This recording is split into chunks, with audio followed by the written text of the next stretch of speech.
Hey everyone, it's great to be back here again. It's Tuesday, it's about 3 o'clock. We do this every Tuesday. If you want to get in on the live conference call, just go to jeffkelly.info to sign up, like all of you have done. Today we are going to talk about job stress and how to get rid of some of it. And as someone who worked in software and technology operations for years and years, job stress was part of the game. I worked at big companies, and so when things were bad, when websites were down, there were a lot of zeros behind the dollar sign on the amount of lost revenue going by, the lost profit going by, and we just, it was very much a firefighter's kind of job.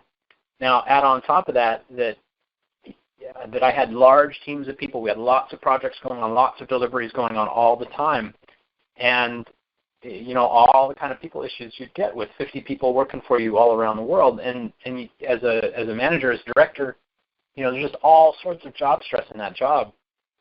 And so I basically built up different techniques for dealing with stress, and I definitely looked into it and researched job stress and ways to de-stress and things like that. So what I want to do today is I want to take a little bit of time and I want to share some techniques with you for dealing with that job stress. And now, if you read the article drops every Monday. If you read the article, what you saw is that I really focused on dealing with not the big stress, not like project deliveries and things like that, not the, hey, there's an operational incident, how do you avoid operational incidents? What I did is I focused on the daily behaviors that you can use to help reduce your stress.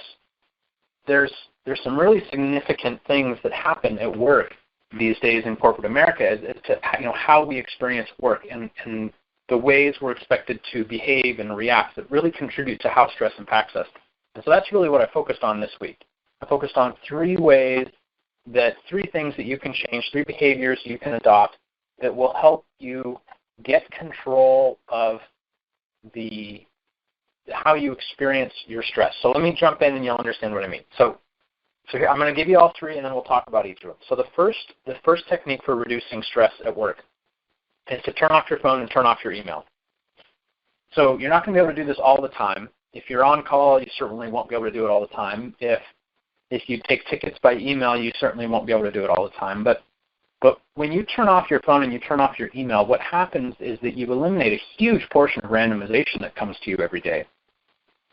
And in the article, I referenced Chinese water torture, which is it's the technique used by the Chinese, or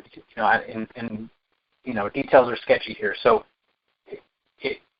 it's the technique that the Chinese are known for. I don't know if they actually used it, where they would actually drip water on you, on your forehead. They'd strap you down, they'd lay you down, then they'd drip water on you repeatedly for hours and hours and hours. What happens is this really drives you nuts.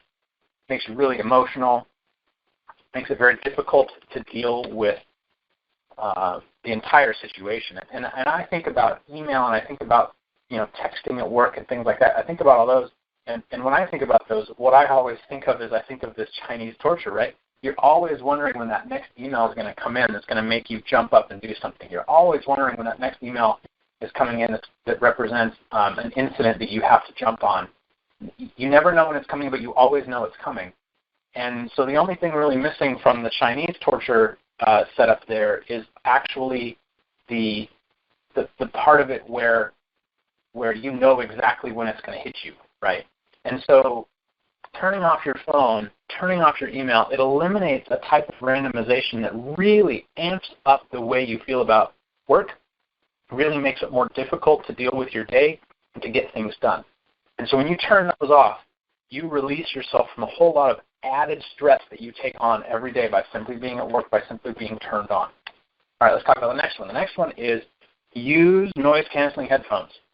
Now, you might be able to go find a quiet place at work. That might work too. But the idea here is that if you can control some of the stimulus coming into your body, you can really help your body take on stress in a better way as well. So I love my Bose headphones.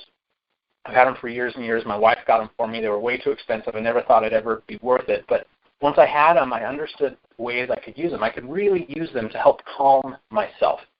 And at work, it was particularly effective because in corporate America, a lot of times you're in large cube farms. You're in open space, things like that. And there's all this noise around you. There's this kind of constant hum, and you have the sounds of the AC system, the HVAC. You have the sounds of the people. You have a ruckus building up over there. You have somebody drop something over there. It's just kind of this constant barrage of noise. And you can use those noise-canceling headphones to really tone that down and really get rid of that constant hum and get rid of a lot of the distraction. It also has the secondary impact, which is when people see you with headphones on, they think that you don't want to be bothered. And there's this additional barrier to them walking up to you. It's just mental, but there's just this extra additional barrier. Now, sometimes you want people to walk up to you, right? You want to be accessible. And when you want to be accessible, you need to make sure your headphones are off and you're smiling and you're ready to rock and roll. But at those times when you want to focus, when you have the flexibility to focus, doing this, putting on headphones or getting to a quiet place really makes a huge difference in your ability to control your stress. Because again, just like we're talking about that Chinese water torture, you get control of the stimulus coming into your body. Okay, now my third technique, and I use this all the time, my third technique is to hide. And so people always laugh when I tell them that they should go hide, but it's true. If you have a time where you do not have to be facing customer service, you don't have to be facing your boss, you don't have to be facing your team, and you want to go get some things done, go find a place to hide. Now, one of the places you can hide is at home. Assuming your job allows you to work from home, you can absolutely work from home. It's a form of hiding, and people do that all the time. And I know lots and lots of people who would say they're more productive when they're working at home than they are when they're working at the office. They kind of miss the point of the interaction that you get when you're in the office, but it's accurate that they're getting their individual deliverables done in a far more effective way when they hide. You might be able to go to the lobby of your building. You might be able to go to the lobby of the next building. You might be able to go to a Starbucks. There might be a place you know of. Maybe it's the lunchroom or the cafeteria or some other space at your workplace that you can go to. This has a couple of really cool effects. First, your brain really likes variation. It really doesn't like sitting in the same place every day and looking at the exact same thing. And so by moving, you get into a new environment, your brain likes that. Another thing it really helps with is that people can't find you at your desk. If they call your desk phone, you're not there. You're not taking that randomization. People who have their, if you have your email on, if you have your phone on, stuff like that, you're still reachable. But you have the option to take control of a lot of that randomization. And, just one note here. I had the experience of being on a floor where they had to change the men's bathroom to take away one of the urinals and add a third toilet. And so we had one urinal and 3 toilets. And the reason they did this is because there were never any toilets available on the floor, and management finally got fed up, the managers on the floor finally got fed up with having to wait and having to go to another floor. And so they were willing to pay for the modification to take out the urinal and put in the toilet. But here's the thing.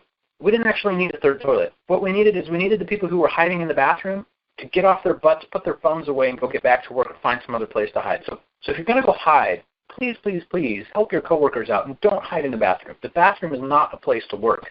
The bathroom is a place to get something done and get out of there so that other people can use it. Stop costing your money, your company money. Stop costing your peers time and effort and things like that. Don't do it in the bathroom. But hiding is an extremely effective way to get control of the randomization you've got in your life. And getting control of that randomization really, really changes how you experience the stress at work. When you can get control of the randomization, it's much easier to apply yourself and make forward progress on the things that are stressing you out. So there's lots and lots and lots and lots of other ways to deal with stress as well. And these 3 are 3 that work really well for me and 3 that seem to work well for the people that I've coached or the people I've managed throughout the years. There's lots of other ways, and you might find that one particular way works better for you or doesn't work for you, or it might be practical in your position or it might not be practical in your position. You really have to explore this. If you want to get control of your stress at work, there's 2 ways to go at it. You can go after randomization that drives you insane, or you can go after the kind of work and the kind of job you have, and you can change those. Now, I didn't deal with that at all.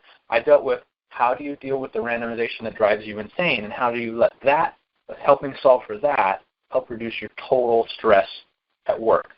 So if you have things that work for you at work, I'd love to hear them. I'd love to hear them. If you're listening online, if you're listening to the podcast, drop some comments in there. For those of you on the call right now, I want to hear 1 or 2 things from you that work really well as you're trying to get your stress under control if you've got a stressful job. If you've got a stressful job and you're struggling to find ways to get it under control, we can talk about that. We got lots of people on here with lots of great ideas. So let's go ahead and open it up. I'd love to hear your stories. I'd love to hear your techniques. And we can talk about whatever else you want to talk about as well. Let's pop this open.